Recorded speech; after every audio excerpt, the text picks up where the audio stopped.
You don't understand. Stop saying you do.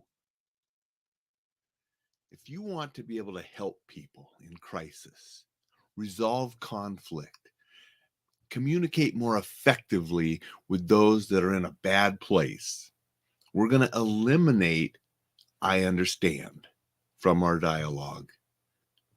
That's the topic of Coffee with Alain this morning. Appreciate everybody that joins. I'm drinking with a Mickey this morning, one of the cups I bought at Disney World one time. And we always talk about staying safe and being aware, and then how to defend ourselves. But I haven't talked as much about de-escalation and effective communicating, which can eliminate the need for some of the others. Now, as you know, I teach active shooter response courses. I teach reflex protect defensive spray courses. I teach Hapkido, and I teach safety and self-defense. But some people don't understand that I also teach effective communication courses. And sometimes I think those are the most important because we communicate daily with people. We are always communicating. We're not always effectively communicating.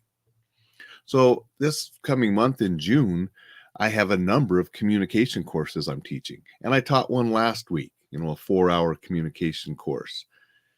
And so I thought I'd share a couple communication tips on Coffee with Alain a little bit more regularly because they will help you in daily life.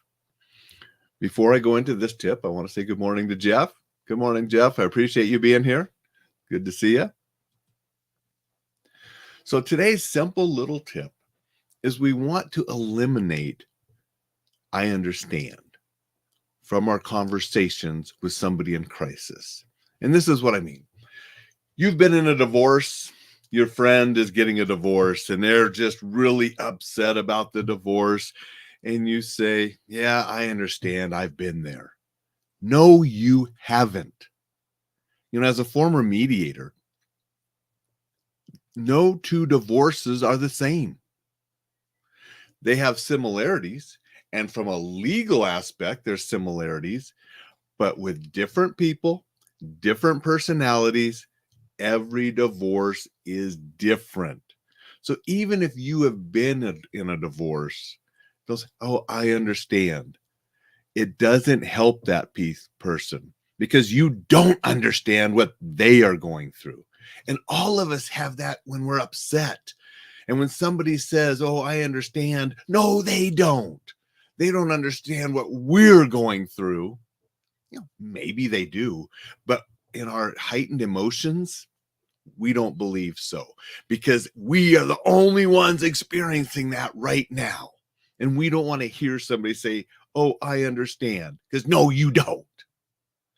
That's, how people work. And that's how the emotions take over.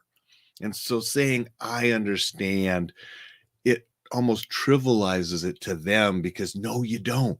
You're not in their shoes. And so that's not an effective phrase. If you want to help that person and get through to that person better, when they're saying how terrible something is, instead of saying, I understand, you just acknowledge that, wow, that seems extremely stressful. Wow, that seems terrible. That must be so difficult to go through. Wow, that's so difficult. I commend you for keeping it together in such a difficult time. Things like that, where we're affirming that we acknowledge that it has to be terrible for them, but we don't understand what they're going through because we're not them. And even if we've had similar circumstances in our own life, it doesn't mean we totally understand. I've known people that the divorce, when I'm trying to mediate a parenting plan or a property or whatever, they are so angry and infuriated with each other. I mean, it's just, wow. And then I've been in divorce settings where they get along just fine. And it's super easy. So just because you've been through a similar circumstance does not mean you understand. And so we want to eliminate that when we're talking to somebody upset. And we just want to acknowledge how terrible or upsetting or stressful it must be for them. That makes sense? I hope it does, because a lot of times we say things and then we make things worse and we're not helping, even when we mean to. And that's why learning how to communicate more effectively can help us in those situations. Want to say good morning to a couple people. Dixon says, been there, done that. What, saying I understand and it didn't help? Yeah, we all have, until we start learning that it's not the most effective way to help another person. Jay and Vicky say good morning. Good morning, Jay. Good morning, Vicky. Appreciate you being here. Empathy versus sympathy. Exactly. The empathy is a key to helping a conflict situation and getting through to a person and keeping violence from happening. A lot of times when I'm teaching people, it's, different conflict, but sometimes it's conflict that could turn violent, where we want to de-escalate and help that person without it ever going physical. Jay says, found that very helpful at Best Buy. Anybody that is working with people in a customer service, whether it's a store, a hospital, whatever, when you are dealing with people, the better you can communicate and the more effectively you can communicate, the better you're going to be at your job and better at dealing with problems that come to you at your job. Want to say good morning to Stephen. Steve says, good morning, as my mother and said, silence is golden at the right times. So important. I mean, that's one of the things I talk about in my courses.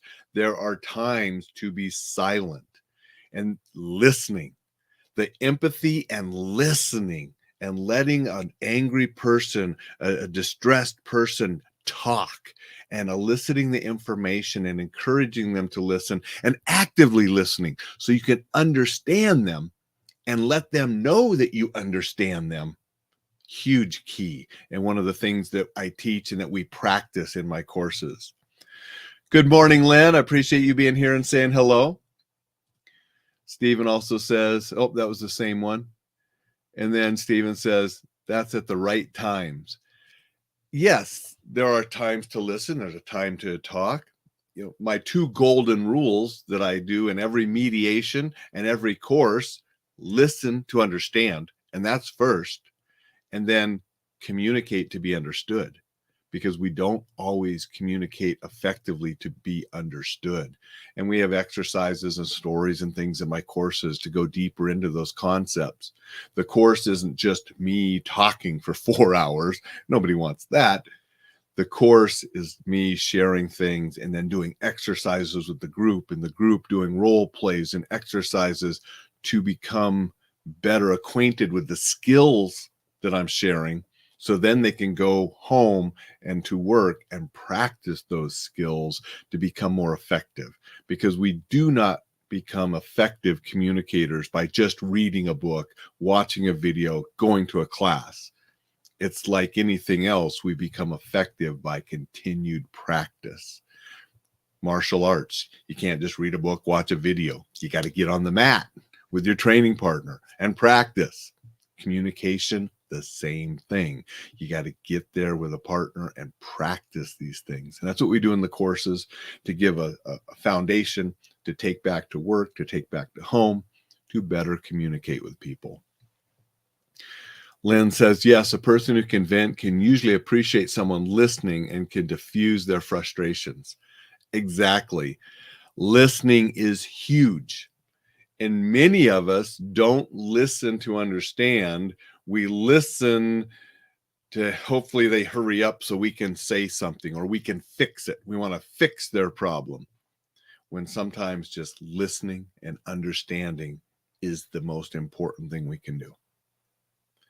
Now, again, I teach this stuff for 4-hour classes, 8-hour classes. I used to be on a team that taught 40-hour mediation, effective communication, negotiation classes. I don't want to talk all day about this.